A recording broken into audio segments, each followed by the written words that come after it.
ফিরে এলাম বিরতির পর। নজর রাখবো এবার অন্যান্য খবরাখবরে। বিজেপি মন্ডল সভাপতির বাড়ি থেকে চুরি, নগদ 2.5 থেকে 3 লক্ষ টাকা সহ স্বর্ণালংকার নিয়ে চম্পট দিয়েছে চোরের দল। ঘটনার বিবরণে জানা যায় যে বাড়ির লোকের অনুপস্থিতিতেই বিশালগড় মধ্য ব্রজপুর নাথপাড়া এলাকায় চোরেলাম বিজেপি মন্ডল সভাপতি রাজকুমার দেবনাথের বাড়িতে হানা দিয়েছে এবং সেখানে 2.5 থেকে 3 লক্ষ টাকা সহ স্বর্ণালংকার নিয়ে পালিয়ে যায়। পরবর্তী সময়ে রবিবার সকালে সভাপতি রাজকুমার দেবনাথ এসে দেখতে পান এই দৃশ্য। তা দেখে মন্ডল সভাপতির মাথায় আকাশ ভেঙে পড়ে। তবে খবর পেয়ে সেখানে ছুটে গিয়েছে পুলিশ। তবে গোটা বিষয় সম্পর্কে কি বলছেন সংশ্লিষ্টরা শুনবো। আধা ঘন্টা থেকে 1 ঘন্টা আগে জানতে পারি যে আমাদের চরিলা মন্ডল সভাপতি রাজকুমার দেবনাথের বাড়িতে নাকি চুরি হয়েছে। আমরা যথারীতি এই খবর পাইয়া এই রাজকুমার দেবনাথের বাড়িতে এসেছি। বাড়িতে এসে দেখি দরজা মরজা সব খোলা। আমরা ঘরে ঢুকিয়ে সেটা এই এলোমেলো থেকে জিনিসপত্র যা আছে সব ভুলে রাখছে। তখন আমি রাজকুমার দেবনাথে ফোন করি। রাজকুমার মারে নিয়ে এই হাফানি হসপিটালে ভর্তি। তখন রাজকুমার ওইখান থেকে খবর পেয়ে আইসেরা ঘরে ঢুকছে সেটা কি কি জিনিস ছিল দেখছে, কি কি জিনিস নাই।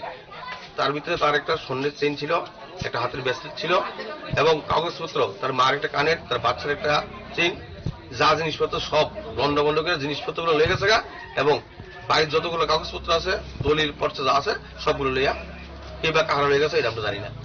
এখন পুলিশ আইসে, পুলিশের তদন্ত করে দেখবো পুলিশ কি করতে পারে। তারা কি বাড়িতে আসলো না? তারা কেউ বাড়িতে ছিল না। রাজকুমার মারি নিয়ে হাফানি হসপিটালে ভর্তি ছিল। বাড়িতে আমরা দেখলাম যে সিসি ক্যামেরা আছে। দেখছি আমরা সিসি ক্যামেরার যে মেশিনগুলা, এই মেশিনটা নিয়ে গেছে, তারটা ছিল মেশিনটা নিয়ে গেছে। ঘটনাটা কি মানে আপনারা কিভাবে দেখছেন? আমরা চাই এই বিষয়টা আর্থ দপ্তরের কাছে আবেদন করব, এই বিষয়টা যাতে তদন্তক্রমে সঠিক সিদ্ধান্ত করে যাতে এটারে ধরা হয় এবং সমাজ যাতে ভালো থাকে এদিকে লক্ষ্য রাখবো আর্থ দপ্তর। মোটামুটি কত টাকার জিনিস হইব বা টাকা? প্রায় ধরেন 2.5-3 লক্ষ টাকা। পুলিশ কি এদিকে রাতে টহল দেয়? পুলিশ টহল দেয় না, হঠাৎ আসে, আবার অনেক সময় আসে, অনেক সময় আসে না। মানে যদি রেগুলার এদিকে পুলিশই টহল থাকতো এই ধরনের ঘটনা কি?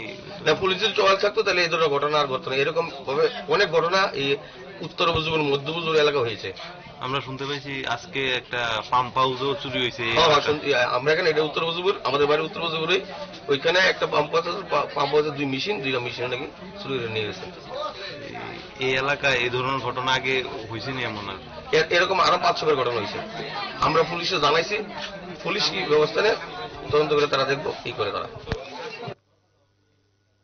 আপনারা শুনলেন সংশ্লিষ্টদের বক্তব্য। এই ক্ষেত্রে আজ চরিলাম বিশালগড় মধ্য ব্রজপুর নাথপাড়া এলাকায় চরিলাম বিজেপি মন্ডল সভাপতির বাড়ি থেকে আজ চুরি হয়েছে, যেখানে 2.5 থেকে 3 লক্ষ টাকা সহ স্বর্ণালংকার নিয়ে পালিয়ে গেছে চোরের দল। তবে গোটা বিষয় সম্পর্কে কিন্তু পুলিশের ভূমিকা নিয়ে প্রশ্ন উঠছে।